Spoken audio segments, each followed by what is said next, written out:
हर बुद्धिमान स्त्री अपने घर को बनाती है, परंतु मूढ़ स्त्री उसको अपने ही हाथों से ढहा देती है।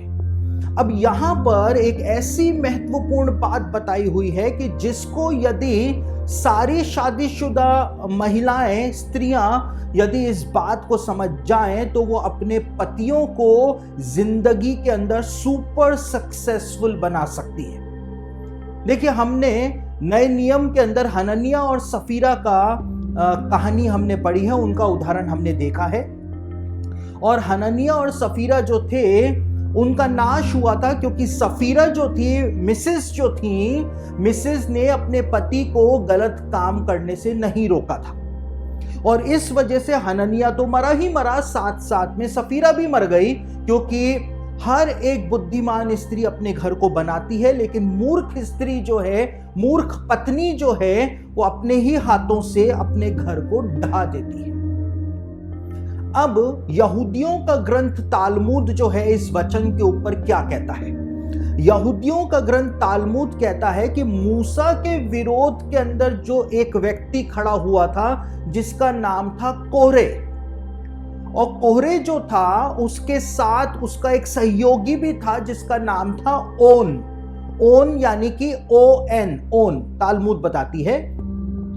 और जब कोहरे ने मूसा का विरोध किया, हारून का विरोध किया, तो कोहरे जो था वो खुद महायाजक बनना चाहता था हारून की जगह पर। और जब ओन नाम का, कोहरे का जो साथी था ओन नाम के इस व्यक्ति की पत्नी ने ये सारे घटनाक्रम को देखा, इस सारी कहानी को जब उसने समझा, तो वो बुद्धिमान स्त्री थी, बुद्धिमान पत्नी थी, और ओन की पत्नी जो थी वो ओन को साइड में लेकर के चली गई, अपने तंबू में लेकर के चली गई, और उसको समझाया।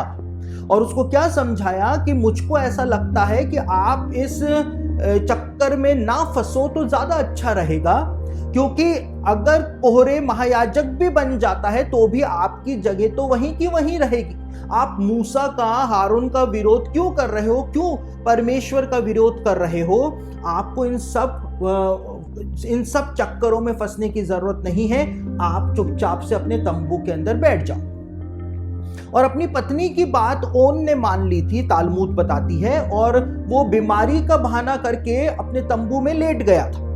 और उसकी पत्नी जो थी वो बाल खोल करके, बाल बनाने के एक्टिंग करते हुए तंबू के द्वार पर बैठ गई थी। और जैसे ही कोहरे के जो साथी थे वो ओन को बुलाने के लिए आए कि चलो मूसा का विरोध करते हैं, तो जैसे ही एक स्त्री जो बाल खोले हुए तंबू के बिल्कुल दरवाजे पर बैठी हुई थी, उसको देखते के साथ ही वो मुड़ गए, क्योंकि यहूदी लोग, इजरायली लोग किसी भी स्त्री के खुले हुए बाल नहीं देखा करते थे। तो वो मुड़ गए अंदर, उन्होंने तंबू के अंदर वो जा नहीं पाए। और स्त्री जो थी, पत्नी जो थी, उसने कहा उनकी तबीयत बहुत खराब है, वो तो अंदर सो रहे। और वो पुरुष जो आए थे वो ऐसे ही चले गए। और जब वो गए, उन्होंने मूसा और हारून का विरोध किया, परमेश्वर ने उनको दंड दिया, जमीन खुल गई और वो सब के सब जमीन के अंदर समा गए। लेकिन ओन जो था वो बच गया, उसका पूरा परिवार बच गया, क्योंकि बुद्धिमान पत्नी ने अपने पति को बचा लिया, अपने घर को बचा लिया। लेकिन अब तालमुद क्या कहती है? तालमुद कहती है कि कोहरा जो था, कोहरे की जो वाइफ थी, ये कोहरे ने सारा ये फसाद जो खड़ा किया था वो इसलिए किया था क्योंकि उसकी पत्नी ने उसको भड़काया था। और उसकी पत्नी ने उसको कहा था कि तुम भी लेवी के वंश से हो, लेकिन मूसा जो है वो सिर्फ अपने भाई को और अपने भाई के वंश को ही आगे बढ़ा रहा है, तुमको तो वो कचरा समझता है, तुमको तो वो विष्ठा समझता है। और इस वजह से कोहरे जो था अपनी पत्नी की बातें सुन करके भड़क गया था, और उसने मूसा और हारून का और परमेश्वर का विरोध कर दिया था। और उसका दंड ऐसा मिला कि पूरे घराने के साथ, यानी वो पत्नी भी जिसने भड़काया था, वो सब के सब जमीन के अंदर समा गए थे और जमीन बंद हो गई थी।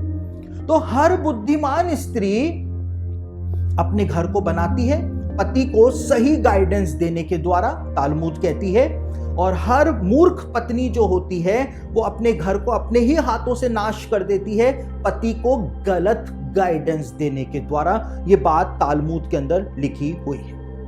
और जूइश सेजेस जो हुए इतिहास में, यहूदी ज्ञानी पुरुष जो हुए, वो इस बात को बताते हुए आए हैं कि जो चरित्रवान पत्नी होती है, वर्चुअस वाइफ जो होती है वो अपने पति को अच्छे मार्ग की ओर लेकर के जाती है, लेकिन जो चरित्रवान पत्नी नहीं होती है वो अपने पति को गलत मार्ग के ऊपर लेकर के जाती है। और इस प्रकार से पति का नाश तो होता ही होता है, और जब पति का नाश होता है तो पूरे घराने का, पूरे घर का नाश हो जाता है। और साथ ही साथ यहूदी ज्ञानी पुरुष ये कहते हैं कि जो अच्छी चरित्रवान पत्नी होती है उसका पति चाहे दुष्ट हो, लेकिन ये चरित्रवान पत्नी जो है वो दुष्ट पति को भी सही रास्ते के ऊपर लेकर के आ जाती है। लेकिन जो मूर्ख पत्नी होती है, जिसमें वर्च्यूज नहीं होते हैं, वो अच्छे धार्मिक पति को भी गलत मार्ग के ऊपर लेकर के चली जाती है। तो ये पद जो है वो हमको ये समझाता है कि पत्नी जो है वो घर को बना सकती है, और पत्नी जो है वो अपनी दुष्टता के कारण घर को नष्ट भी कर सकती है। यही बात यहाँ पर बताई हुई है। और इसीलिए यहूदियों का ग्रंथ मिद्राश जो है, मिद्राश इस बात को कहता है कि अगर कोई धर्मी व्यक्ति है तो उसको धर्मी स्त्री से ही विवाह करना चाहिए, क्योंकि अगर धर्मी पुरुष ने दुष्ट स्त्री से विवाह कर लिया जिसमें दुष्टता है, तो वो अपने धर्म के मार्ग पर नहीं बना रह सकता है। उसको वो पत्नी जो है वो गलत रास्ते के ऊपर लेकर के ही चली जाएगी।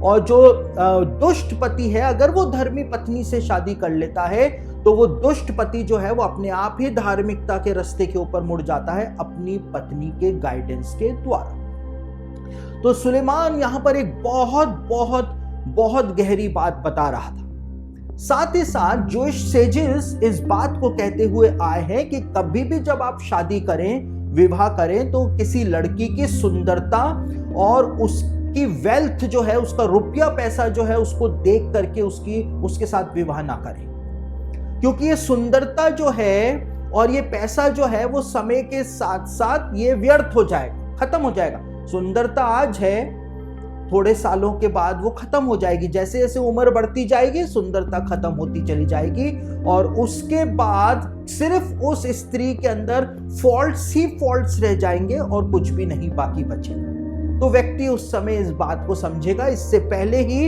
आप देखें कि किस लड़की के अंदर अच्छे गुण हैं और उसके बाद ही उससे विवाह करें।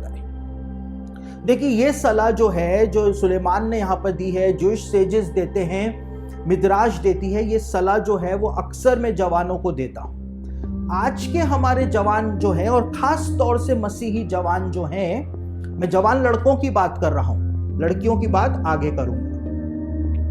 तो जवान लड़के जो हैं आज हमारे, वो बस यही देखते हैं, एक तो सुंदरता, और साथ ही साथ ये देखते हैं कि लड़की क्या करती है, वो कौन सी जॉब के ऊपर है और वो कितना अर्न करती है। और जो लड़की उनको पसंद होती है, जिस लड़की के अंदर गुण होते हैं, वो उससे तो विवाह करते नहीं हैं, लेकिन लालच में कि ये तो स्टाफ नर्स है, ये तो गवर्नमेंट में टीचर है, ये तो सरकारी नौकरी पर है, ये तो ये है, वो इस लड़की से शादी कर लेते हैं जिसके अंदर उनको दिखता है कि इसमें कमियां हैं, जो उनके साथ सेट नहीं हो सकती है, वो उससे विवाह कर लेते हैं।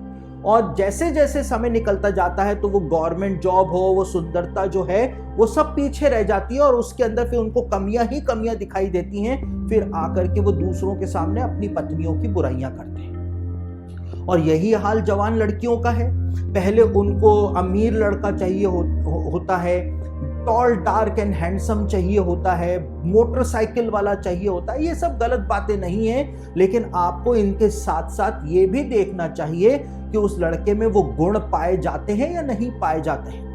लड़कियां जो हैं वो देखती नहीं है कि शराबी है, बस वो देखती हैं कि गवर्नमेंट जॉब पर है और उससे विवाह कर लेती हैं, और उसके बाद जो परिणाम होता है वो हम सबके सामने है। सुलेमान हमारा जीवन जो है वो बचाने का प्रयास कर रहा है, सिर्फ एक वचन के द्वारा। वो बता रहा है कि बुद्धिमान पत्नी जो है वो घर को बना भी देती है और अपनी मूर्खता के कारण घर को बिगाड़ भी देती है, नाश कर देती है।